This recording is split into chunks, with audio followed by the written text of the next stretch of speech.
আসসালামু আলাইকুম। আমরা অনেক সময় কলম দিয়ে কান চুলকাই।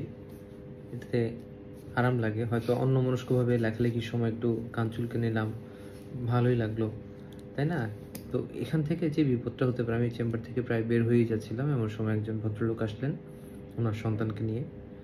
তো ছেলেটি লেখাপড়া করার সময় এই কলম দিয়ে কান চুলকাতে গিয়ে কানের মধ্যে কলমের এই যে পেছনের যে প্লাস্টিকের অংশটি আছে, এই অংশটি দুর্ঘটনাবশত তার কানে রয়ে যায়।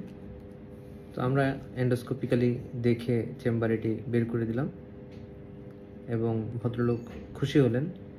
আর তার সন্তান বেশ চিন্তায় ছিল যে এটা কানের পর্দা ফেটে ফেলে কিনা। আমরা এন্ডোস্কোপ দিয়ে দেখিয়ে দিলাম এবং দেখলাম যে কানের পর্দায় কোনো আঘাত নেই। তো আপনারা সতর্ক থাকুন, এই কলমের এই পেছনের অংশ দিয়ে বা কোনো কিছু দিয়েই কানের ভেতরে আসলে খোঁচানো উচিত না। কানে যদি অস্বস্তি লাগে, গায়ে ডলার যে অলিভ অয়েল আছে, সেই অলিভ অয়েলটি কয়েক ড্রপ করে দিতে পারেন। ইনশাল্লাহ আপনাদের কান ভালো থাকবে।